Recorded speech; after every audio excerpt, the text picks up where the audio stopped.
versets 14 à 29. Une histoire réelle, une histoire puissante.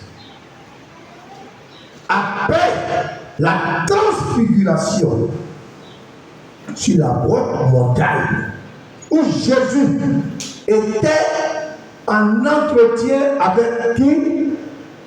Avec qui? C'était la transfiguration, il était avec qui?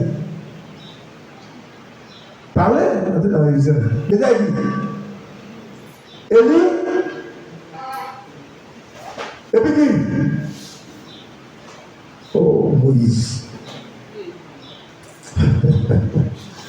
Alléluia. Alléluia.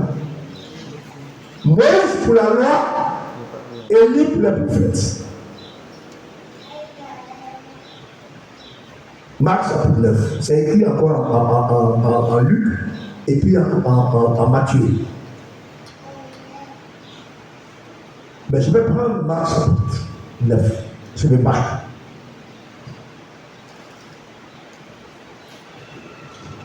Il va sur la montagne avec Jacques, Jean et Simon-Pierre.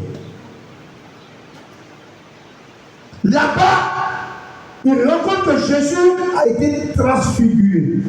Que veut dire la transfiguration? La transfiguration, c'est quoi? C'est un changement profond de nature à un éclat. Ils ont fait un changement. Le Christ qu'ils voyaient là n'était pas le même. Il y a une gloire qui était autour de Jésus. Cette gloire-là est autour de tous les enfants de Dieu qui aiment Dieu sans le savoir.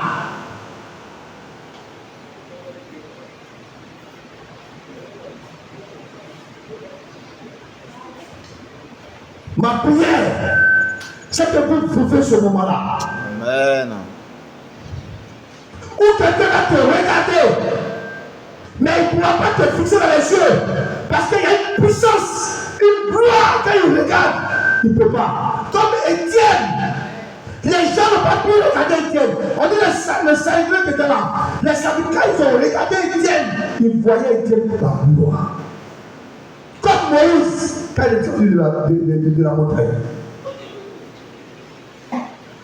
Alors ce Jésus-là, Dieu va dire aux trois disciples qui étaient là, allez rendre, informer ceux qui sont en bas. Celui-ci est mon fils bien-aimé, en qui j'ai mis toute ma gloire, écoutez-le. Écoutez-le. C'est lui. C'est lui. Et en ce moment-là, il descend. Quand il descend, il y a un fait réel qui se passe. Disons Marc chapitre 9, verset 14 à 29. Lorsqu'il fut arrivé près des disciples, il vit autour d'eux une grande foule et des scribes qui discutaient avec eux. Dès que la foule vit Jésus, elle fut surprise et accourut pour le saluer. Il leur demanda, sur quoi discutez-vous avec eux? Et un homme de la foule lui répondit, Maître, j'ai amené auprès de toi mon fils. Je veux que vous le dites. J'ai amené auprès de toi mon fils, qui est possédé d'un esprit muet et puis d'un esprit d'épilepsie. Il dit, j'ai amené vers toi mon fils. Il est possédé d'un esprit muet. qu'ils le saisissent, ils le jettent par terre. L'enfant écume, il grince les dents et devient tout raide. J'ai prié tes disciples de chasser l'esprit et ils n'ont pas pu. Alléluia. Il dit, j'ai prié tes disciples de chasser l'esprit. Ils n'ont pas pu. Ça, c'est une forte déclaration. Il rend compte à Jésus. Quand Jésus n'était pas là, il était sous la montagne. Voici ce qui s'est passé en bas. Et tes disciples, là, ceux qui sont restés en bas ici, là, ils sont 12. Si 3 sont montés avec lui, il reste combien de rangs? Il reste combien en bas? 9. 9 personnes devant un esprit méchant, un démon. Ils n'ont pas vu. Alléluia. Ils n'ont pas vu. Pour dire que ce n'est pas par la force, mais c'est par l'Esprit de Dieu que cela se fait. Ce n'est pas la force, c'est l'Esprit de Dieu.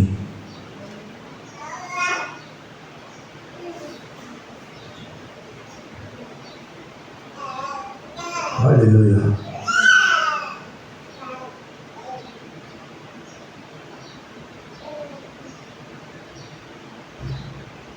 Je me rappelle encore de ce souvenir.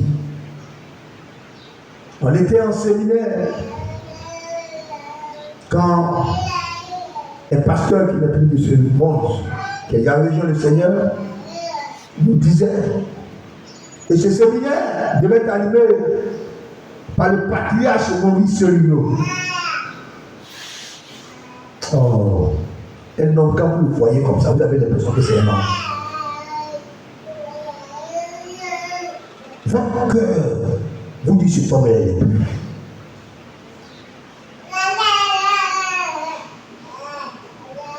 Et ce pasteur qui avait indiqué, il a dit qu'ils étaient confrontés un jour à un démon. Ils étaient nombreux. Sors, je ne sors pas, sors, je ne sors pas, sors, je ne sors pas. Ils étaient en train de prier. Et le patriarche Maurice était dans son coin, il était en train de prier. Quand il s'est levé, il est arrivé simplement. Il a passé comme un vent derrière la personne qui s'est possédée. Le démon est parti.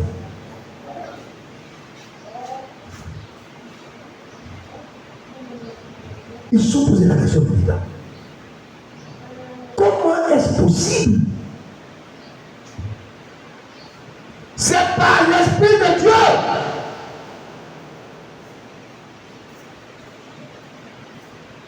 Alléluia. Ses disciples n'étaient pas à la première tentative. Ils ont chassé des démons. Mais à ce stade de ce démon-là, ils n'ont pas pu les chasser.